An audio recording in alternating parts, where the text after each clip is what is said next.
बिस्मिल्लाहिर्रहमानिर्रहीम। Dear aspirant, अस्सलाम वालेकुम। अल्हम्दुलिल्लाह, आज हमारा एडमिनिस्ट्रेटिव लॉ का लास्ट लेक्चर है। हम इसको आज कंप्लीट करेंगे और आज का हमारा टॉपिक है after of jurisdiction and courts.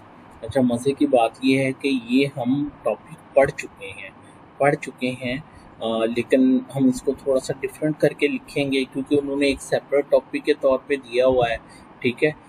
थोड़ी देर के लिए मैं आपको सिलेबस के ऊपर लेके जाना चाहूँगा कि जो हमारा सिलेबस है उसको ज़रा आप देखें। तो इसमें देखें, नंबर 3 था finality of administrative action, ouster clause, concept and effect. और एक देखें ouster of jurisdiction and courts. Basically ये दोनों टॉपिक्स जो हैं वो मिलते जुलते हैं। जब हमने पहले आउस्टर क्लास वाला टॉपिक पढ़ा था तो उसको हमने इस एंगल से देखा था कि आउस्टर क्लास होता क्या है कि लॉ में एक प्रोविजन शामिल कर दी जाती है जिसमें ये लिखा जाता है कि किसी भी अथॉरिटी की जो डिसीजन होगी वो फाइनल होगी और वो किसी कोर्ट में चैलेंज नहीं होगी। तो वो था आउस्टर क्लास और वो वहाँ पे टॉपिक ख़त्म हो जाता था कंसेप्ट एंड अफेक्ट के साथ कि कॉन्सेप्ट बता दिया कि आउस्टर क्लास और फिर उसका अफेक्ट बता दिया कि वो फर्दर किसी कोर्ट में चैलेंज नहीं हो सकता। उसकी नेसेसिटी हमने बता दी ताकि लिटिगेशन को ख़त्म किया जा सके और एक जो मसलन डिसीजन हो गया है उसको यानी एक लिटिगेशन कम टू एंड आ सके। वो उसका असल में उसकी नेसेसिटी थी किसकी। और फिर वो उसकी एक रीज़न ये भी थी कि जो जुडिशल रिव्यू की पावर है उसको क्या किया जाए, उसको कंट्रोल किया जाए। तो वो बात तो वहाँ पे ख़त्म हो गई थी। लेकिन हमने फिर आउस्टर क्लास में ही फिर हमने उसकी एक्सेप्शंस भी पढ़ ली। क्या कि जहाँ पे आउस्टर क्लास की मौजूदगी के बावजूद कोर्ट जो है वो स्टिल जुरिडिक्शन रखती है, वो बेसिकली ये वाला टॉपिक था ouster of jurisdiction of court वाला। तो हमने क्या किया था कि हम लोग बेसिकली ये दोनों टॉपिक मुझे एक साथ पढ़ा देने चाहिए थे लेकिन वो हम उनको यहीं पे कर गए थे कि हमने आउस्टर क्लास उसकी वो हमने एग्जांपल्स देख ली और एग्जांपल्स के बाद फॉर्म देख लिया, अब नेसेसिटी देख ली और फिर नीचे उसकी हमने एक्सेप्शन जो थी उनको क्या कर लिया था, हमने डिस्कस कर लिया था। ठीक है। अच्छा, आज हम इसको अगर आउस्टर ऑफ जुरिडिक्शन के एंगल से हम लोग देखें तो आप लिखिए जुरिडिक्शन का मीनिंग, डेफिनेशन आपको मिल जाएगी। काइंड्स ऑफ जुरिडिक्शन लिख छोड़ें, कौन कौन सी जुरिडिक्शन की काइंड होती हैं आपको ज़्यादा पता होगा, आप लोग तैयारी करते रहते हैं।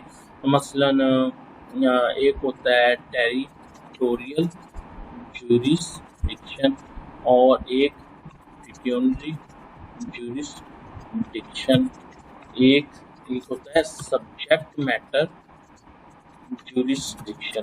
सब्जेक्ट मैटर जुरिडिक्शन क्या होती है कि मसलन फैमिली मैटर है तो वो सिर्फ फैमिली कोर्ट ही सुनेगी, रेंट मैटर है तो वो सिर्फ रेंट कोर्ट ही सुनेगी, वो सिविल कोर्ट नहीं सुनेगी।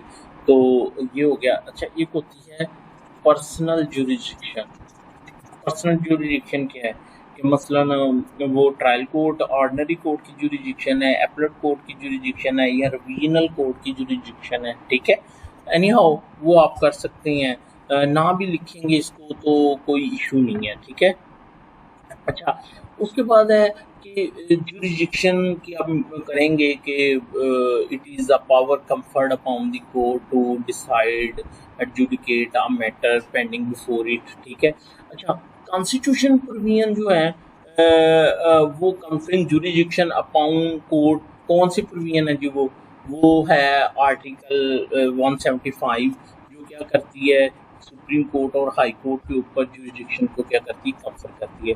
इसी तरह आर्टिकल 212 का लिखें कि वो जो है किसके ऊपर करता है जुरिडिक्शन, सर्विसेज ट्रिब्यूनल्स के ऊपर jurisdiction in respect of services matter जो है वो करता है। ठीक है। तो इसी तरह आप लिखें, ये तो हो गया ना constitutional provision conferring jurisdiction upon court. ठीक है। तो यहाँ पे आप ये भी लिख सकते हैं स्टैट्यूटरी प्रोविजंस कंफरिंग पावर्स। ठीक है। कंफरिंग jurisdiction on subordinate courts, ठीक है। ये था कॉन्स्टिट्यूशनल कोर्ट्स के ऊपर वो जो कॉन्स्टिट्यूशनल कोर्ट्स की कॉन्स्टिट्यूशनल कोर्ट्स और स्टैट्यूटरी प्रोविजन जो सबऑर्डिनेट्स के ऊपर है वो आप देखते हैं। मसलन section 9 of CPC confers general jurisdiction in respect of disputes of civil nature uh, upon upon civil courts। अच्छा पापा मैं आ रहा हूँ, तो सिर्फ एक मिनट में आ रहा हूँ, ठीक है। ये हो गया। इसी तरह आप वो भी लिखिए कि मसलन मैं लिखता हूँ section 5 of family code act 1964 confers jurisdiction upon family courts in respect of family matters mentioned in the schedule given at the end of the said act। ठीक है, एक मिनट में आया। अच्छा जी, तो इसी तरह आप एक दो और स्पेशल लॉज का वो लिखें जो कि उनके ऊपर जो है वो जुरिडिक्शन जो है वो कंफर करता है। एग्जांपल्स ही देनी है ना आपने, वो लिखें। अब आ जाते हैं हम ऑफर of jurisdiction of a court के ऊपर। वो क्या है जी कि jurisdiction of a court in respect of a dispute may be ousted expressly और impliedly through the enacted law. अब वो बात उल्ट हो गई कि आउस्टर क्लॉज के थ्रू जो है कोर्ट की जुरिडिक्शन को क्या किया जा सकता है, आउस्ट किया जा सकता है, ठीक है। अच्छा, और उसका अगर आप ऑब्जेक्ट एंड पर्पस लिखना चाहें वो भी आप लिख सकते हैं। Object and purpose of ousting the jurisdiction of a court, ठीक है। तो वो वही वाला ऑब्जेक्ट एंड पर्पस जो हमने पहले पढ़ा है कि to give the finality to certain administrative actions, ठीक है। फर्दर और क्या है, ठीक है,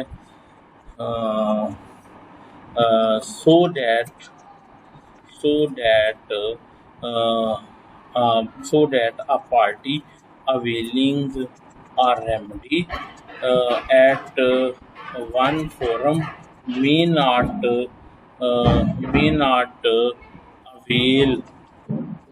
avail same remedy on an other forum। देखिए ना, तो मसलन वो फैमिली कोर्ट में भी आ गया और फिर जब उसने देखा कि मतलब मुझे फैमिली कोर्ट से रिलीफ नहीं मिल रहा तो वो फिर जनरल कोर्ट जो है वो सिविल कोर्ट में आ गया। तो बस आपने एक जब आपने इलेक्शन कर लिया है, आफ्टर इलेक्शन, इसको लिखिए after election one party may not avail remedy and other court, ठीक है। तो ये उसका एक ऑब्जेक्ट एंड पर्पस जो है वो हो सकता है। अब आगे जो है वो आउट ऑफ जुरिडिक्शन की एग्जांपल्स हैं, वो हमने उधर भी पढ़ी थी, यहाँ पे भी है, आप इनको देख सकते हैं। स्टैट्यूटरी आउस्टर क्लॉज की जुरिडिक्शन क्या है, सेक्शन 9 क्या कहता है कि जहाँ पे इम्प्लाइड या एक्सप्रेसली बार्ड होगा वहाँ पे सिविल कोर्ट जो है वो मैटर को टेकअप नहीं करेगा। सेक्शन 77 ऑफ टेनेंसी एक्ट कहता है कि टेनेंसी मैटर सिविल कोर्ट नहीं में टेकअप करेगी, ठीक है। तो ये सारी हमने पहले भी जो थी वो एग्जाम्पल जो थी वो हमने उसकी जो है वो पढ़ी थी, ठीक है।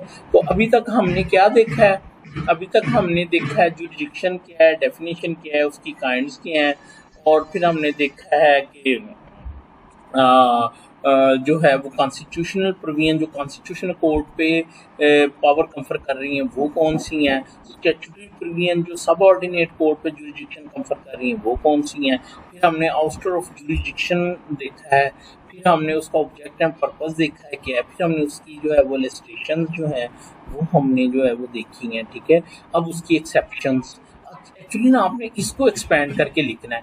ये हमने एडमिनिस्ट्रेटिव एक्शंस में भी पढ़ा था, इसकी आपको एग्जांपल्स भी मैंने लिखवाई थी, mala fide without jurisdiction, coram non judice, और where the court is a constitutional court, वहाँ पे जो है वो कोई नहीं वो चलेगा, आउस्टर ऑफ जुरिडिक्शन नहीं देखी जाएगी।